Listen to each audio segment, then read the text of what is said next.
ప్రస్తుతం ఏపీలో చూస్తున్నారు కదా! చంద్రబాబు నాయుడు గారి పరిపాలనా విధానం మీకు ఏ విధంగా అనిపిస్తుంది?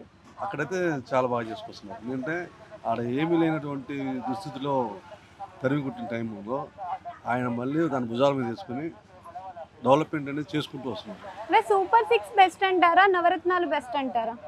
సూపర్ 6 అనేది ఆయన విజన్‌లో బెస్ట్‌గానే చేస్తారమ్మా. హ్మ్. ఇక నవరత్న అనేది రేవంత్ రెడ్డి గారు కూడా అదే తరహాలో చేయగలుగుతారు. ఎందుకంటే ఒక సామర్థ్యం ఉన్న నాయకుడు, ఒక విజనరీగా ఉన్నటువంటి నాయకులు ఇద్దరు కూడా వీళ్ళకున్న విజనరీతో వర్క్ చేస్తున్నారు. బట్ ఇక్కడ ఉన్న సిట్యుయేషన్ అయితే నాకు ఇక్కడ సిటీ పరంగా ఒక వర్షాలకు వచ్చే ఇబ్బంది ఇప్పుడు చూస్తున్నాం కదా!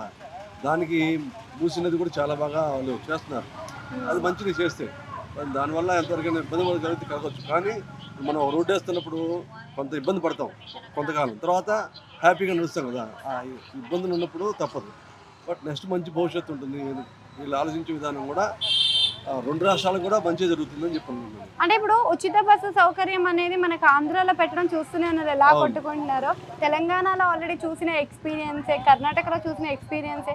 మరి ఇప్పుడు ఆంధ్రాకి అనేది ఉచిత బస్సు కరెక్టే అంటారా? మరి ఉంచాలా? యాక్చువల్‌గా తీసేయాలా? మనకి తమిళనాడు ఉంది, కర్ణాటక ఉంది, ఇప్పుడు ఆంధ్రప్రదేశ్, తెలంగాణ పెట్టారు.